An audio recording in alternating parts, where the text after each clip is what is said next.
Assalamualaikum warahmatullahi wabarakatuh. Alhamdulillah, salatu wassalamu ala rasulillah, amma ba'd. Kaum muslimin yang dirahmati Allah subhanahu wa ta'ala, Al-Imam Ibnul Jauzi rahimahullah di dalam kitabnya Talbis Iblis menukilkan bahwa seorang tabi'in yang bernama Al-Imam Sufyan Ats-Tsauri rahimahullah, beliau mengatakan al-bid'atu ahabbu ila iblis minal ma'siyah. Bid'ah itu lebih disukai iblis dibandingkan dengan perkara kemaksiatan. Mengapa seperti itu? Al-maksiyatu yutabu minha, wal bid'atu la yutabu minha. Karena pelaku maksiat itu lebih mudah bertaubat, sedangkan pelaku bid'ah itu akan sulit bertaubat. Dan mengapa seperti itu? Karena pelaku maksiat itu kebanyakan, bahkan hampir semuanya, mereka mengetahui, mereka menyadari bahwa kemaksiatan itu adalah keburukan dan jelas-jelas perbuatan dosa. Sehingga tetap ada keinginan mereka untuk bertaubat, meskipun sulit bagi mereka untuk bertaubat. Tapi mereka jelas-jelas merasa salah, merasa berdosa dengan kemaksiatan yang mereka lakukan. Dan kemudian dari rasa bersalah, dari rasa berdosa itulah yang nantinya diharapkan akan dapat mendorong mereka untuk bertaubat kepada Allah Subhanahu wa taala. Dan berbeda dengan pelaku bid'ah. Pelaku bid'ah akan lebih sulit untuk bertaubat. Lebih sulit diharapkan untuk bisa bertaubat dari bid'ahnya. Karena mereka tidak merasa berbuat salah. Tidak merasa berbuat dosa dengan bid'ahnya. Bahkan dia mengharapkan pahala dari perbuatan bid'ah tersebut. Sehingga bagaimana mungkin orang yang menganggap sedang beribadah kepada Allah Subhanahu wa taala, sedang melaksanakan ketaatan kepada Allah Subhanahu wa taala, sedang berharap pahala dari Allah Subhanahu wa taala, kemudian disuruh bertaubat. Padahal bid'ah adalah kesesatan. Tapi karena mereka menganggap itu baik, maka dari sanalah dikatakan bahwa pelaku bid'ah akan lebih sulit lagi untuk bertaubat kepada Allah Subhanahu wa taala. Dan amaliyah-amaliyah bid'ah ini juga banyak dibumbui kedustaan, dibumbui kebohongan. Banyak kaum muslimin yang tidak sadar bahwa mereka ini sudah tertipu dengan amaliyah-amaliyah bid'ah. Sebagai contoh, apa yang ada di dalam video berikut ini. Ini sholawat juga diamalkan oleh Syekh Abdul Qadir Al-Jailani dan para wali yang lain. Sholawat ini, barang siapa yang membaca sholawat ini tiap malam Jumat 10 kali, kalau tidak bisa 10 ya sekali rapapola, maka nanti tidak mungkin dia masuk kubur kecuali nanti diantar sama Rasulullah di dalam kubur sebelum ketemu mungkar nakir yang ngadepi pertama kali Rasulullah. Sholawatnya begini, tirukan ya. Allahumma sholli ala sayyidina Muhammadin al-habibil mahbub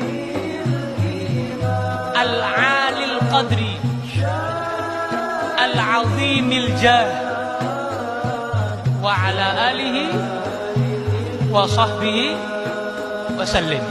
Nah, ini saya ijazahkan kepada kalian semuanya. Insyahat yal ijazah ajazdukum. Kaum muslimin yang dirahmati Allah Subhanahu wa taala, itulah salah satu dari sekian banyak kedustaan di dalam amaliyah-amaliyah bid'ah.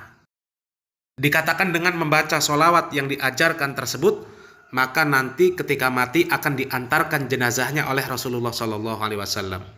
Dan sebelum berhadapan dengan malaikat Munkar dan Nakir, akan dihadapi dulu oleh Rasulullah SAW. Pertanyaannya, siapa yang memberikan kabar yang seperti itu? Alam kubur itu adalah alam gaib, dan tidaklah Rasulullah SAW mengetahui perkara yang gaib kecuali yang sudah Allah Subhanahu wa taala wahyukan. Allah Subhanahu wa taala mengatakan di dalam Al-Qur'anul Karim, "Qul la amliku li nafsi naf'an wala darran illa ma syaa Allah. Walau kuntu a'lamul ghaiba lastaksartu minal khairi wa ma massanni as-su. In ana illa nadhiru wa basyirul liqaumi yu'minun." Katakanlah wahai Muhammad, aku tidak kuasa mendatangkan kemanfaatan bagi diriku dan tidak pula kuasa untuk menolak kemudaratan kecuali yang dikehendaki oleh Allah Subhanahu wa taala. Dan andai kata aku mengetahui yang gaib, tentulah aku akan membuat kebajikan yang banyak, perbuatan yang baik yang sebanyak-banyaknya, dan aku tidak akan ditimpa oleh kemudorotan. Dan aku tidak lain hanyalah pemberi peringatan dan pembawa kabar gembira bagi orang-orang yang beriman.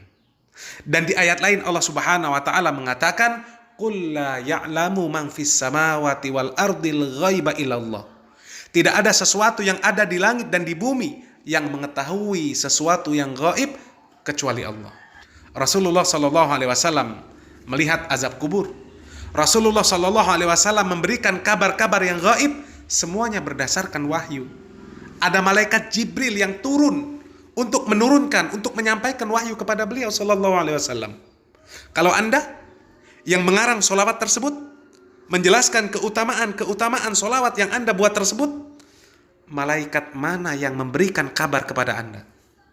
Malaikat siapa yang memberikan kabar tentang keutamaan solawat tersebut?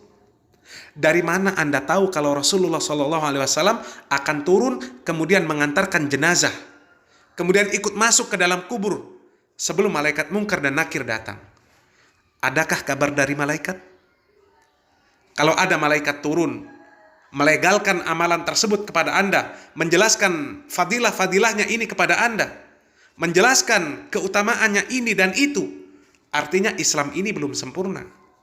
Masih ada amalan-amalan yang akan ditambahkan agar diamalkan kaum muslimin. Al-Imam Darul Hijrah, Al-Imam Malik rahimahullah, beliau mengatakan, "Mani btada'a fil Islam bid'atan yaraha hasanatan, faqad za'ama anna Muhammadan sallallahu alaihi wasallam khana risalah." Barang siapa yang berbuat bid'ah di dalam agama Islam yang dia anggap sebagai perbuatan yang baik, maka sesungguhnya dia telah menuduh bahwasanya Muhammad sallallahu alaihi wasallam sudah mengkhianati risalah.